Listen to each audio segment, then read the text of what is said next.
TV7 Israel News is made possible thanks to your generous donations. Shalom, good evening. This is TV7 Israel News broadcast to you from Jerusalem, and in today's top stories. The IDF will no longer abide by the so-called tit-for-tat approach to Hezbollah's blatant rocket fire toward Israel's northern communities as Jerusalem greenlights the defense establishment to double down on a wider range of offensive operational plans. Prime Minister Beniamin Netanyahu stresses that if Hezbollah failed to understand Israel's message, it will soon comprehend its meaning. The United States is making extensive efforts to prevent the Hezbollah-instigated war versus Israel from turning into a regional conflict. The IDF will no longer abide by a so-called tit-for-tat approach to Hezbollah's blatant rocket fire toward Israel's northern communities as Jerusalem greenlights the defense establishment to double down on a wide array of offensive operational plans. Over the past weekend, after Hezbollah experienced repeated blows to its ranks, the IDF once again raised the bar on its so-called escalation ladder, targeting the entire chain of command of its Radwan forces, to include the organization's top commander, Ibrahim Akil. Last Friday, we struck the chain of command of Hezbollah's elite force, the Radwan unit, to include their senior commander Ibrahim Akil was eliminated. They represented a very important ability of the Hezbollah, and I know how much it shakes the organization. These commanders have been planning plans for the occupation of the Galilee for years. They are responsible for the killing of many Israeli citizens, including soldiers, over the years. They were planning to carry out the next attack. It may be that this is what they were dealing with in that meeting on Friday afternoon: how to infiltrate the state of Israel, murder civilians, kidnap IDF soldiers. However, we got ahead of them. The IDF Chief of General Staff, Lieutenant General Herzi Halevi, continued by stressing that the elimination of Hezbollah's field commanders and top military chief served as a message to Israel's enemies throughout the region. The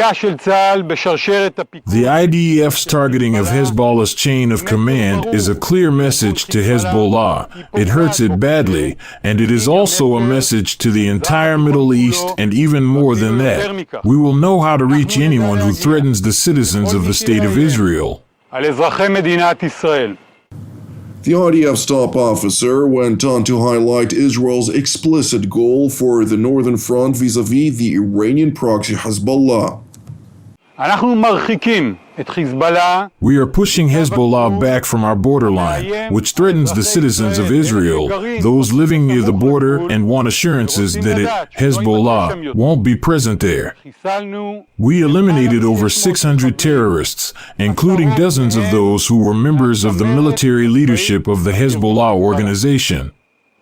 The price which Hezbollah pays continually grows, while our attacks will continue to intensify. General Halevi, in response to a question regarding Iranian proxies which operate in Syria against Israel, underscored the IDF's determination to confront any threat to the state and citizens of Israel. In the Syrian arena, we maintain a very high level of readiness. We operate in the Syrian arena and attack there from time to time. There are terrorist organizations that try to gain a foothold in the Golan Heights and operate from there against the State of Israel. These organizations are under attack. We are hurting them. We are prepared both to detect signs and to increase our readiness to face the enemy with great force and to confront the challenges both in the Golan Heights and in the Syrian arena. Meanwhile, in Jerusalem, Prime Minister Beniamin Netanyahu released a statement in which he stressed that if Hezbollah did not understand Israel's message, it will soon face a clear dilemma that will alter its perception toward Israel. In the last few days, we inflicted on Hezbollah a series of blows that it did not imagine possible. And if Hezbollah did not understand our message, I promise to you it will understand the message. We are determined to return our residents in the north safely to their homes. No country can tolerate shooting at its residents, shooting at its cities, and we, the State of Israel, will not tolerate this either. We will do whatever it takes to restore security. In a televised statement, IDF spokesman Rear Admiral Daniel Agari called on residents of villages throughout southern Lebanon who are aware of weaponry hidden within, underneath, or next to their houses to immediately leave their homes and flee northward. We ask residents of Lebanese villages to pay attention to the message and warning published by the IDF and heed them. This is an advance warning for your own safety and the safety of your family.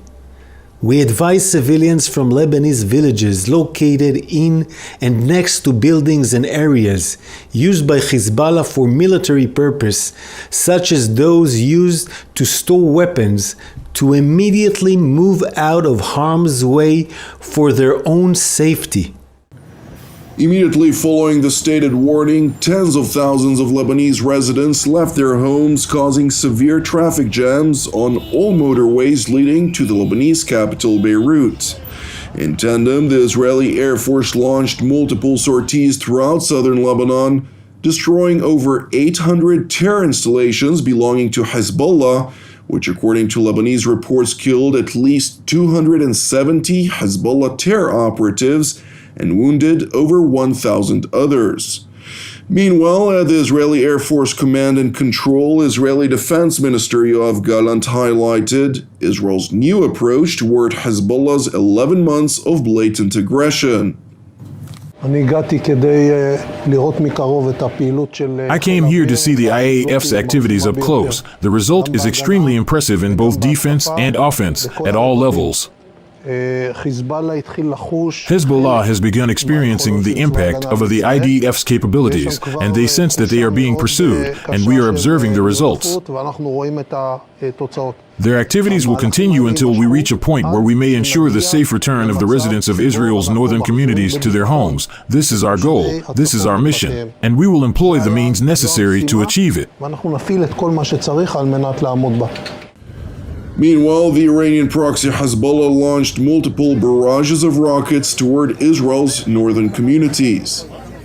In the last couple of hours, the Israel police have been responding to numerous reports of rocket impact sites across Israel's north, one of them being right outside of Tiberias, where officers responded to the scene of a hit directly to a family home. When the rocket alarm went off, this family rushed into their bomb shelter room, and just moments later, the Hezbollah terror rocket landed just feet from that room. And in this incident, because the family listened to the safety instructions, they were luckily not harmed. Another impact site we responded to was the Golani Junction, where 2 individuals were lightly injured from shrapnel, according to medical sources. And these are just 2 scenes, and there are multiple. It's clear that Hezbollah is targeting our civilians, so we're constantly reminding the public, listen to the safety instructions, stay close to bomb shelters and protected areas, respond to alarms, and don't approach the rocket impact sites. Of course, they can call the police at the emergency hotline number 100 to report impact sites or anything at all that's suspicious. We're going to continue responding to the impact sites and to secure the perimeter, to collect rocket fragment debris, and most importantly, we're the Israel police and all the security forces. We're going to continue being here for our civilians and for our communities. It is important to know that in addition to rockets fired toward Israel's northern communities, rocket alert sirens sounded in the northern Samaria region, indicating a clear expansion of the distance to which Hezbollah launches its projectiles. Thankfully, there were no immediate reports of injuries. Meanwhile, U.S. President Joe Biden was asked whether he was concerned about prospects of wider escalation throughout the Middle East. Yes, I am, but we're going to do everything we can to keep a wider war from breaking out. And we're still pushing hard. The U.S. National Security Council's coordinator for strategic communications, retired Rear Admiral John Kirby, stressed during an interview with ABC's This Week with George Stephanopoulos that the Biden administration continues to believe that the best way to get the roughly 100,000 displaced Israeli citizens back to their homes would be via diplomatic means. We believe that there are better ways to try to get those Israeli citizens back in their homes up in the north and to keep those that are there safely than a war, than an escalation, than opening up a second front there at that border with Lebanon against Hezbollah. We still believe that there can be time and space for a diplomatic solution here, and that's what we're working on. I can just tell you that what we're focused on right now in our foreign policy is making sure that this conflict doesn't broaden and doesn't deepen, and that's why we still have sufficient and very capable military force in the region. That's why we continue to try to find a diplomatic solution, and it's why we're working with allies and partners all across the region to try to see if we can prevent this conflict from escalating. I understand. Thank you for watching TV7 Israel News. I would like to encourage you, pray for the peace of Jerusalem and salvation of Israel. I'm Jonathan Hessen, wishing you a Shavua Mevurach V'Batuach, and God willing, we will see you during our next update. Until then, Shalom from Jerusalem.